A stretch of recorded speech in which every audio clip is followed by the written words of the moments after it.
Thank you for sharing this crucial information and for holding this press conference here today.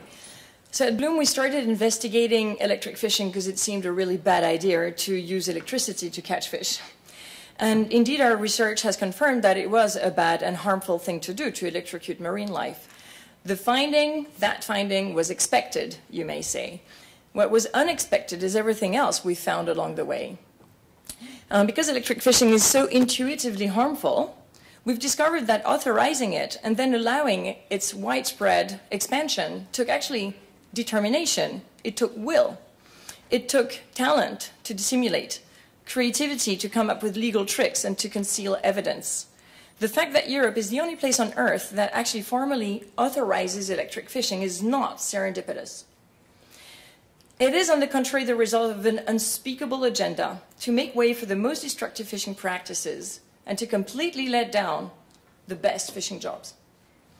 Our campaign against electric fishing became a journey through European institutions. We've discovered that the authorization of electric fishing, which was prohibited, has been done against the explicit advice of scientists. We've discovered that most exemptions did not respect the legal framework, and that 70 licenses out of 84 today are illegal. We've unveiled that so-called scientific fishing was as much a fraud as scientific whaling, which is used as a pretext to conduct commercial activities. We've shown that institutional opacity protected alarming financial information. We've broken that wall of opaqueness, and we've shown that despite fishing industry claims, substantial amounts of public money has been given for the conversion of trawlers to electricity. That money could have served to convert a destructive and nearly bankrupt Dutch fleet of beam trawlers to more sustainable fishing methods.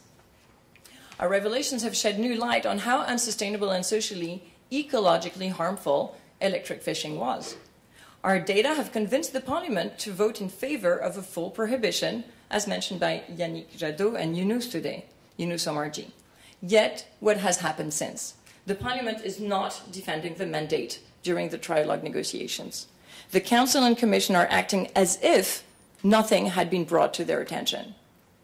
Just like the Titanic, they've set off on a trajectory, and although it's en route to collapse, it will not change its course. We filed our first complaint about illegal licenses of electric fishing to the European Commission in October 2017. It's been over a year, and the Commission has done nothing to ensure that this case was duly and swiftly investigated, although the illegality of the practice should have dictated a whole new course to the ongoing political negotiation. The electric fishing case has become a symbol of maladministration and moral corruption, as the glyphosate or endocrine disruptors files.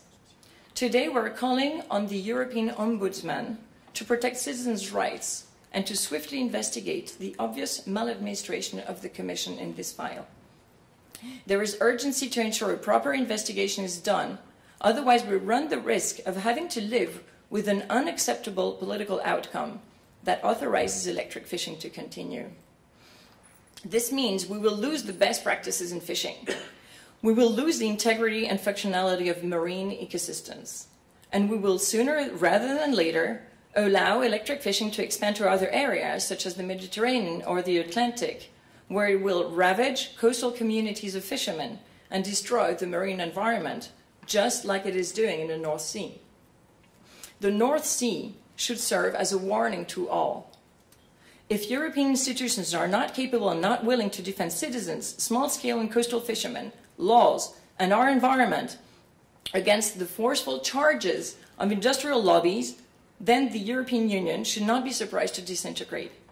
Beyond the social urgency of coastal fishermen and the ecological urgency to protect the marine environment, shedding full light on this dossier and on decision-making processes that are accountable for the current chaos, it has become a central question of democracy. We count on the European Ombudsman to protect us and to protect the European Union from itself.